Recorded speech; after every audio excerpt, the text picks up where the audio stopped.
ሲቀጥል ደግሞ እኔ የመጀመሪያ ጊዜ ነው ልጅቷ ተቀብራለች የሚባል የሰማሁት የመጀመሪያ ጊዜ ነው። የፈለገ ሰዓትና የፈለገ ጊዜ ቢቆይ ሬሳውን እንደማይቀብሩ ነው እኔ የማውቀው። ምን ሰማም ምናውቀውም የፈለገ ጊዜ ይፈጃል እንጂ እዛ ሀገር ላይ እንደማይቀበር ነው የማውቀው። ስለዚህ ልጅቷ ደግሞ አሟሟቱ ማሞቃ ላይ በዛች ስስ ሻርፕ ራሷን አጠፋች የሚባለው ነገር ነው። ምንም አልተዋጠልኝም። አንደኛ ነገር ማሞቃው ራሱ አቅም የለውም። አስባችሁታል? ልጅቷ ታንጠልጥላበት ራሱ ይበጠሳል፣ ወይ ሻርፕ ይበጠሳል፣ ወይ ደግሞ የታሰረበት ብረቱ ራሱ ሊሰበር ይችላል ማለት ነው። ሁለተኛ ነገር ቅርብ ነው። እንደዚህ በተለይ ትንሽ ረዘም የሚል ሰው በጭንቅላት ሁሉ ይደርስበታል። ማሞቃ ይሄን ያህል በጣም ሩቅ ከፍ ያለ ነገር አይደለም። ቪዲዮን እንዳየነው ደግሞ ልጅቷ ቁጭ ብላ ነው ያለችው። ቁጭ ብላ ነው ያለችው። ስለዚህ ምናልባት እናትየው እንደተናገሩት ከሆነ ይጨቀጭቁኛል፣ ይቆጡኛል፣ በር ይዘጉብኛል ብላለች። ለእህቶቿ ለወንድሞቿ ደውላ ስትናገር ልጅቷ ሴትዮ እያስፈራራችኝ ነው ብላም ተናግራለች። ስለዚህ ከዚህ በፊት ከተቆጧት የሚያስፈራሯት ከሆነ ችግሩ እዛው ያለችበት የመዳም ቤት ነው የሚሆነው ማለት ነው። ኤምባሲ ውስጥም ችግር አለ፣ በጣም ትልቅ ችግር አለ። ምናልባት ወደፊት እንደው ቢስተካከልና ዜጎች እንደዚህ ባይጎዱ እንደው እናቶች ያዛዝኑ።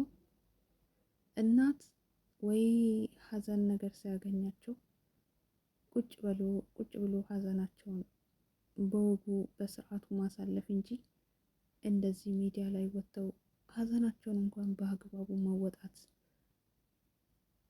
ሲያቅታቸው ምን ያህል ውስጣቸው ይሰበራል። አንደኛ ነገር ልጃቸውን አጥተዋል። ሁለተኛ ነገር የልጃቸውን አስክሬን እንኳን አላዩ። ሶስተኛ ነገር ደግሞ ተቀብረዋል እያሉ ነው። እናት ግን የልጄን አስክሬን እንኳን ፈልጋለሁ፣ አስክሬን እንዲሰጠኝ እያሉ ነው።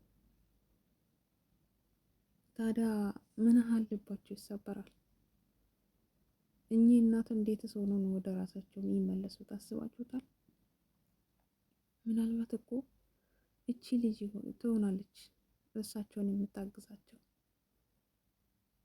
የምትረዳቸው፣ ጉልበታቸውን የምትደግፋቸው እሷ ልትሆን ትችላለች እኮ።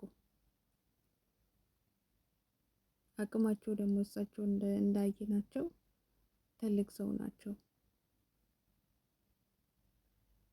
በዚህ አቅማቸው ላይ በዚህ ጊዜ ላይ እናት የወለደ አንጀት ሚዲያ ላይ ወጥቶ እንደዚህ የልጄን አስክሬን ስሉ ምን አይነት ጊዜ ምን አይነት ሰዓት ላይስ? እሺ እስከ መቼስ ነው እንደዚህ ስደት ላይ ህይወታችን የምትቀረው? እስከ መቼ ድረስ ነው እንደዚህ በየቀኑ እስቲ ስደት ላይ ራሷን አጠፋች፣ ሞታለች ሳይባል ውሎ አድሮ ያውቃል? እንደዚህ ተጎድታለች፣ እንደዚህ ተደብድባለች፣ እንደዚህ ተመታለች፣ እንደዚህ ራሷን አጠፍታለች። በቃ እስቲ አንድ ቀን እንደው ስሞታ ሀዘን ሳንሰማ ውለን እናድራለን? ከሀገራቸው ሲወጡ ሰርተን ተለውጠን ኑሮን አሸንፈን እንመለሳለን ብሎ ነው ገና በልጅነታቸው ገና እቺ ልጅ አይታችሁታል? አሁን ገና ልጅ ናት። ምንም አይታ ያልጠገበች መኖር ገና ያልጀመረች ልጅ ናት። ታዲያ እንደዚህ ወጥተን ሜዳ ላይ ስንቀር እንደው አነሳዝን? እናትስ እስከ መቼ ድረስ ነው የምታዝነው? ቤተሰብ እንደው በቃ እኮ ልጄ እኮ ወደ ድሮ ወደ ውጭ ወጥተው በሰላም ሄዶ ሲመጡ ምናምን ነው የሚሰማ በብዛት ማለት ነው። አሁን እኮ ልጃቸው ውጭ ያለች ቤተሰብ ወይ እናት አባት ቀንም ማታም ተኝቶ ቆሞም በቃ ልጄ ነገር ምንድን ነው የምሰማው? ምንድን ነው ዛሬ ምን ይነግሩኝ ይሆን? ተኝቶ እንኳን በሰላም እንቅልፍ ተኝቶ የሚነሳው አይመስለኝም እኔ። ምክንያቱም በዛም በዚህም እንደዚህ አይነት ይሄ በቃ ሞት ነገር ነው የምሰማው። ልጄ ወጥታ ቀርታለች የሚባል ነው የምሰማው። ስንቶች ናቸው አሁን ለምሳሌ ሀቢባ ጋር ገብቶ የሚፈልጉት ልጄ በዚህን ሰዓት አሁን ቅርብ ጊዜ አሁን በዚህን ሰሞን ልጄ ከሄደች ይሄን ያህል አመት ሆኗታል፣ ይሄን ያህል ወር ሆኗታል። ድምጿን ሰምቼ አላውቅም። ወይ ደግሞ ከሄደች አንዴ ደውላ ነበር። ግማሹም ቦታው ጥሩ አልነበረም። ስልክ ራሱ መደወል ሲያቅታቸው ከዛ ድምጻቸው ጥፍት ይላል። እናት ድምጿን ትጠብቃለች ጠዋትም ማታም፣ ግን ድምጽ የለም። ሲያቅታቸው ጠብቆ ሲደክሙ በሚዲያ መተው ይፈልጋሉ።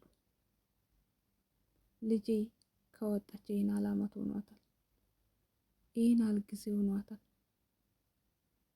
ድምጿ የለም፣ ደውላልኝ አታውቅም ይላሉ። ግማሹ ደግሞ ልክ እንደሄደች አመት 2 አመት ሆኗታል፣ የአንድ ወር የሁለት ወር ደሞዝ ልካ ነበር፣ ወይ አንዴ ወይ ሁለቴ ደውላ ነበር። ከዛ በኋላ ድምጿም አልተሰማም፣ ስልክም አልተደወለም። ወይ ደግሞ እስከዚህ ጊዜ እየደወሉ ነበር፣ ከዛ ስልካቸው ተቋረጠ። ወይ ደግሞ እዛ ያሉ ሰዎች ጋር ስምምነት የላቸውም ነበር።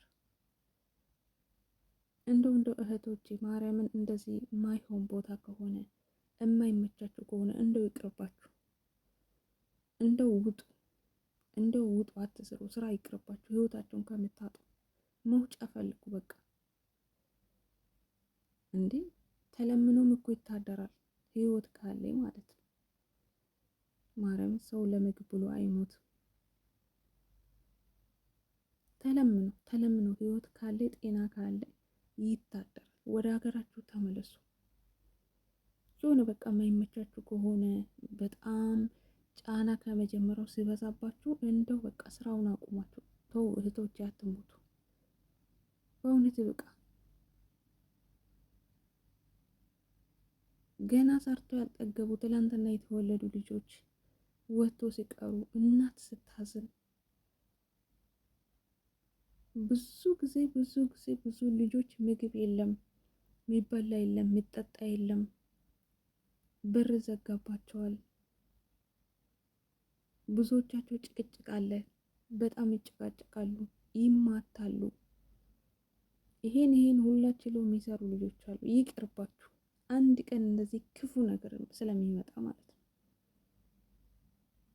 ክፉ ነገር ስለሚመጣ እንደው ይቅርባችሁ።